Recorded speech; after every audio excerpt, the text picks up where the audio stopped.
ಬೇರೆ ಎಲ್ಲ ದೇಶಗಳನ್ನ ಬಿಟ್ಟು ಪಾಕಿಸ್ತಾನ ಯಾಕೆ ಅಮೆರಿಕ ಮತ್ತು ಇರಾನ್ ನಡುವಿನ ಯುದ್ಧದ ಸಂಬಂಧಪಟ್ಟಂತೆ ಮಧ್ಯಸ್ಥಿಕೆಯನ್ನ ವಹಿಸ್ತಾ ಇದೆ?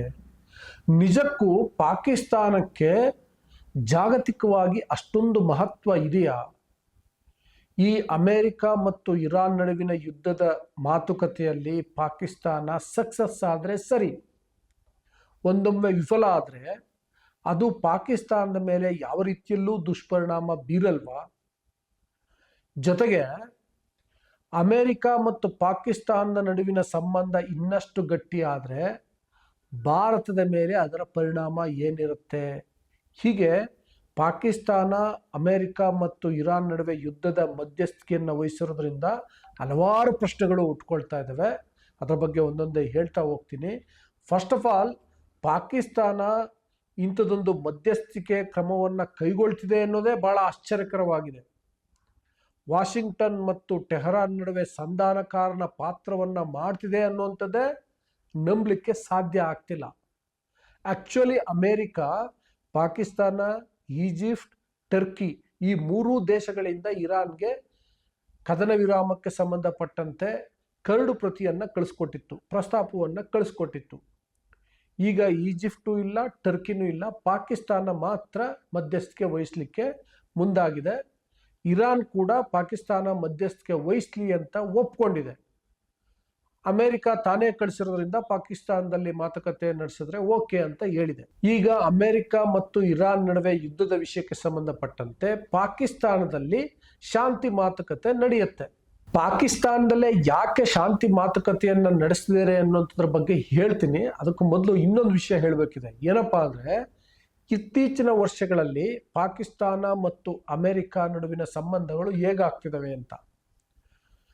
Donald Trump first time president ಆಗಿದ್ರಲ್ಲ ಅಮೆರಿಕದ್ದು, ಆಗ ಪಾಕಿಸ್ತಾನದ ಬಗ್ಗೆ ಅವರು ಬಹಳಷ್ಟು ಕೆಟ್ಟದಾಗಿ ಟ್ವೀಟ್ ಮಾಡಿದರು.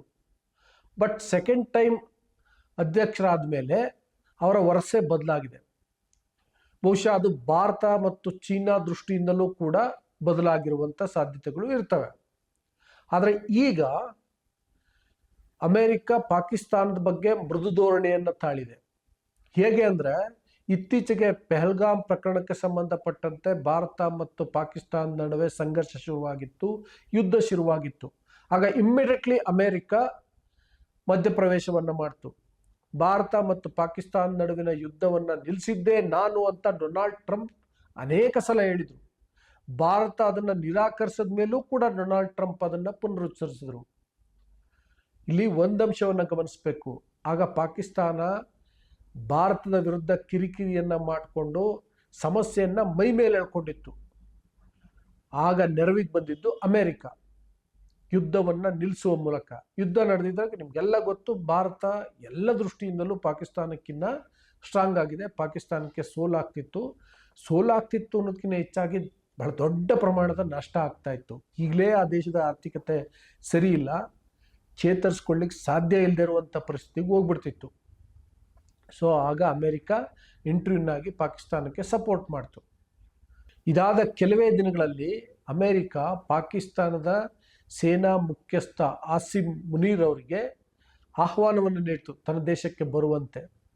ತನ್ನ ದೇಶಕ್ಕೆ ಆಹ್ವಾನಿಸಿ ಮಿಲಿಟರಿ ಗೌರವವನ್ನು ಕೊಡ್ತು. ಆಗಲೂ ಕೂಡ ಭಾಳ ಆಶ್ಚರ್ಯಕರವಾದಂಥ ಸಂಗತಿ ಏನು ಅಂತಂದರೆ, ಅಷ್ಟಕ್ಕೆ ನಿಲ್ಲಿಲ್ಲ. ಅದಾದ ಕೆಲವೇ ದಿನಗಳಲ್ಲಿ ಪಾಕಿಸ್ತಾನ ಡೊನಾಲ್ಡ್ ಟ್ರಂಪ್ ಹೆಸರನ್ನ ನೋಬೆಲ್ ಶಾಂತಿ ಪ್ರಶಸ್ತಿಗಾಗಿ ನಾಮನಿರ್ದೇಶನವನ್ನು ಮಾಡ್ತು. ನೋಡಿ, ಈ ಡಾಟ್ಸ್ಗಳನ್ನ ಕನೆಕ್ಟ್ ಮಾಡಿದ್ರೆ ಬಹಳ ಸ್ಪಷ್ಟವಾಗಿ ಗೊತ್ತಾಗ್ತದೆ ಏನಂದರೆ, ಅಮೆರಿಕ ಮತ್ತು ಪಾಕಿಸ್ತಾನದ ಸಂಬಂಧ ದಿನದಿಂದ ದಿನಕ್ಕೆ ಗಟ್ಟಿ ಆಗ್ತಿದೆ ಅಂತ. ಈಗ ಇರಾನ್ ವಿಷಯದಲ್ಲಿ ಬಹುಶಃ ಅಮೆರಿಕಕ್ಕೆ ತಾನು ಗೆಲ್ಲಲಿಕ್ಕೆ ಸಾಧ್ಯ ಇಲ್ಲ, ತಾನು ಅಂದ್ಕೊಂಡಂಗೆ ಇರಾನನ್ನು ವಶಪಡಿಸ್ಕೊಳ್ಳಿಕ್ಕೆ ಸಾಧ್ಯ ಇಲ್ಲ ಅಂತ ಅನ್ನಿಸ್ಬೋದು. ಅಥವಾ ಇರಾನ್ ಮೇಲೆ ಯುದ್ಧ ಮಾಡ್ತಿರೋದ್ರಿಂದ ಈಗ ಜಾಗತಿಕವಾಗಿ ಬೇರೆ ಬೇರೆ ರೀತಿ ಸಮಸ್ಯೆ ಶುರುವಾಗಿದೆ. ಪೆಟ್ರೋಲ್ ಸಿಗ್ತಿಲ್ಲ, ಗ್ಯಾಸ್ ಸಿಗ್ತಿಲ್ಲ. ಹಾಗಾಗಿ ಬೇರೆ ದೇಶಗಳು ಕೂಡ ಅಮೆರಿಕದ ಮೇಲೆ ಒತ್ತಡವನ್ನು ಏರ್ತಿದ್ದಾವೆ. ಅದನ್ನು ತಡ್ಕೊಳ್ಳಿಕ್ಕಾಗ್ತಿಲ್ವೇನೋ. ಅದೇ ಕಾರಣಕ್ಕೋಸ್ಕರ ಪಾಕಿಸ್ತಾನದ ಮೂಲಕ ಈಗ ಸಂಧಾನದ ಮಾತುಕತೆಯನ್ನು ಅಮೆರಿಕ ಶುರು ಮಾಡಿದೆ. ಇಷ್ಟೊತ್ತು ನಾನು ಅಮೆರಿಕ ಆ್ಯಂಗಲ್ನಲ್ಲಿ ಯಾವ ಕಾರಣಕ್ಕೋಸ್ಕರ ಪಾಕಿಸ್ತಾನದಲ್ಲಿ ಶಾಂತಿ ಮಾತುಕತೆ ನಡೀತಿದೆ ಅಂತ ಹೇಳಿದೆ. ಇದಕ್ಕೆ ಇರಾನ್ ಯಾಕೆ ಒಪ್ಕೊಳ್ತು ಅನ್ನುವಂಥ ಪ್ರಶ್ನೆ ಕೂಡ ಹುಟ್ಟುತ್ತಲ್ವಾ. ನೋಡಿ, ಒಂದು, ಪಾಕಿಸ್ತಾನ ಮತ್ತು ಇರಾನ್ ಬಹಳ ಉದ್ದದ ಗಡಿಯನ್ನ ಹಂಚ್ಕೊಂಡಿದ್ದಾವೆ. ಎರಡೂ ದೇಶಗಳು ಅಕ್ಕಪಕ್ಕದಲ್ಲಿ ಇದ್ದಾವೆ. ಜೊತೆಗೆ ಇರಾನ್ಗೆ ಮೇಲೆ ಇಷ್ಟೆಲ್ಲ ದಾಳಿ ಆಗ್ತಿದ್ರು ಕೂಡ ಅದು ರಷ್ಯಾ ಇರಲಿ, ಚೀನಾ ಇರಲಿ, ಬೇರೆ ಯಾವುದೇ ದೇಶ ಇರಲಿ, ನೇರವಾಗಿ ಇರಾನನ್ನು ಸಪೋರ್ಟ್ ಮಾಡಿಲ್ಲ. ಹೋಗ್ಲಿ, ಕದನ ವಿರಾಮ ಘೋಷಣೆ ಮಾಡುವ ವಿಷಯಕ್ಕೆ ಸಂಬಂಧಪಟ್ಟಂತೂ ಕೂಡ ಯಾವೂ ಸಪೋರ್ಟ್ ಮಾಡಿಲ್ಲ.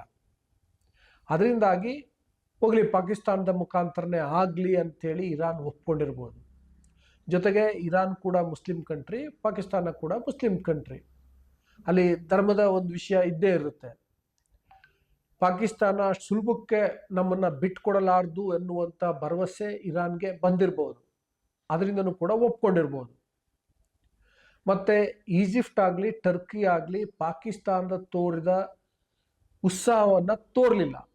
ಅದರಿಂದಾಗಿ ಅಂತಿಮವಾಗಿ ಇರಾನ್ ಕೂಡ ಪಾಕಿಸ್ತಾನದಲ್ಲಿ ಶಾಂತಿ ಮಾತುಕತೆ ನಡೀಲಿ ಅಂತ ಒಪ್ಕೊಂಡಿರ್ಬೋದು. ಓಕೆ, ಇಷ್ಟೆಲ್ಲ ಆದಮೇಲೆ ಇನ್ನೊಂದು ಪ್ರಶ್ನೆ ಉದ್ಭವಿಸುತ್ತೆ. ಅದು ಒಂದೊಮ್ಮೆ ಈ ಶಾಂತಿ ಮಾತುಕತೆ ಸಕ್ಸಸ್ ಆದರೆ ಪಾಕಿಸ್ತಾನಕ್ಕೆ ಕ್ರೆಡಿಟ್ ಸಿಗುತ್ತೆ. ಸಕ್ಸಸ್ ಆಗದೆ ಇದ್ದರೆ ಅದು ಪಾಕಿಸ್ತಾನಕ್ಕೆ ಯಾವ ರೀತಿಯಲ್ಲೂ ಸಮಸ್ಯೆ ಆಗಲ್ವಾ ಅನ್ನುವಂಥ ಪ್ರಶ್ನೆ. ಸಮಸ್ಯೆ ಆಗತ್ತೆ. ಅದು ಅಮೆರಿಕದಿಂದನೂ ಆಗ್ಬೋದು, ಅದಕ್ಕಿಂತ ಜಾಸ್ತಿ ಚೀನಾದಿಂದ ಆಗ್ಬೋದು. ಯಾಕೆಂದರೆ ಈಗ ಅಮೇರಿಕದ ಹತ್ರ ಯಾವುದೇ ದೇಶ ಹೋಗ್ಲಿಕ್ಕೆ ಪ್ರಯತ್ನ ಪಟ್ಟರೂ ಕೂಡ ಚೀನಾ ಆ ದೇಶದಿಂದ ಅಂತರವನ್ನು ಕಾಪಾಡಿಕೊಳ್ಳುವಂಥ ಪ್ರಯತ್ನವನ್ನು ಮಾಡುತ್ತೆ. ಅದೇ ರೀತಿ ಪಾಕಿಸ್ತಾನ ಈಗ ಅಮೇರಿಕದ ಕಡೆ ಹತ್ತತ್ರ ಹೋಗ್ತಿದ್ದಂತೆ ಚೀನಾ ಅಂತರವನ್ನು ಕಾಯ್ದುಕೊಳ್ಳುತ್ತೆ.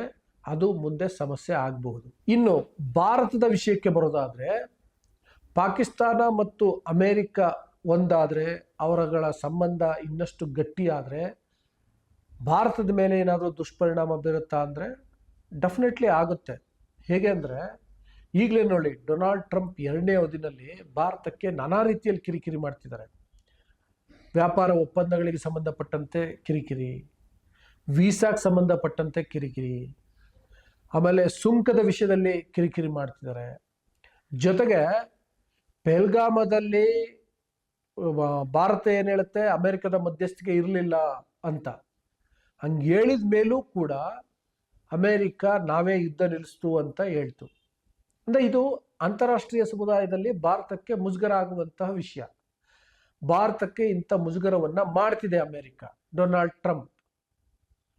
ಇದನ್ನು ಮುಂದುವರಿಸೋ ಸಾಧ್ಯತೆ ಇದೆ.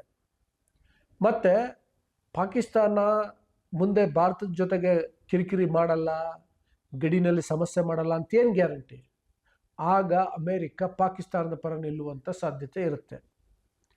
ಪಾಕಿಸ್ತಾನಕ್ಕೆ ಶಸ್ತ್ರಾಸ್ತ್ರಗಳನ್ನು ಪೂರೈಸುವ ಸಾಧ್ಯತೆ ಇರುತ್ತೆ. ಸೊ ಹೀಗೆ ಭಾರತದ ಮೇಲೂ ಕೂಡ ದುಷ್ಪರಿಣಾಮ ಬೀರುತ್ತೆ. ಒಟ್ಟಿನಲ್ಲಿ ಪಾಕಿಸ್ತಾನ ಈ ಅಮೇರಿಕ ಮತ್ತು ಇರಾನ್ ನಡುವಿನ ಯುದ್ಧದ ವಿಷಯದಲ್ಲಿ ಮಧ್ಯಸ್ಥಿಕೆಯನ್ನು ವಹಿಸ್ತಿರೋದು ಕುತೂಹಲವನ್ನು ಕೂಡ ಹುಟ್ಟಾಕಿದೆ, ಜೊತೆಗೆ ಆತಂಕವನ್ನು ಕೂಡ ಹುಟ್ಟಾಕಿದೆ. ಏನಾಗುತ್ತೆ ಅನ್ನೋಂಥದ್ದನ್ನು ಕಾದು ನೋಡಬೇಕಾಗತ್ತೆ. ಸೊ ಅದನ್ನು ಮುಂದೆ ಏನಾಗುತ್ತೆ ಅನ್ನೋದನ್ನು ನಾನು ಅಪ್ಡೇಟ್ ಮಾಡ್ತೀನಿ. ಅಲ್ಲಿವರೆಗೂ ನಾನು ನಿಮಗೆ ಮನವಿ ಮಾಡ್ತೀನಿ, ನೀವು ಇನ್ನೂ ಬುಗ್ಗನಕೆರೆ ಡೈರಿಯನ್ನು ಸಬ್ಸ್ಕ್ರೈಬ್ ಮಾಡಿಲ್ಲ ಅಂದರೆ ಸಬ್ಸ್ಕ್ರೈಬ್ ಮಾಡಿ, ಲೈಕ್ ಮಾಡಿ, ಶೇರ್ ಮಾಡಿ. ಜೊತೆಗೆ ನಿಮ್ಮ ಅಭಿಪ್ರಾಯ ಏನು ಅಂತ ಕಮೆಂಟ್ ಬಾಕ್ಸಲ್ಲಿ ತಿಳಿಸಿ. Thank you.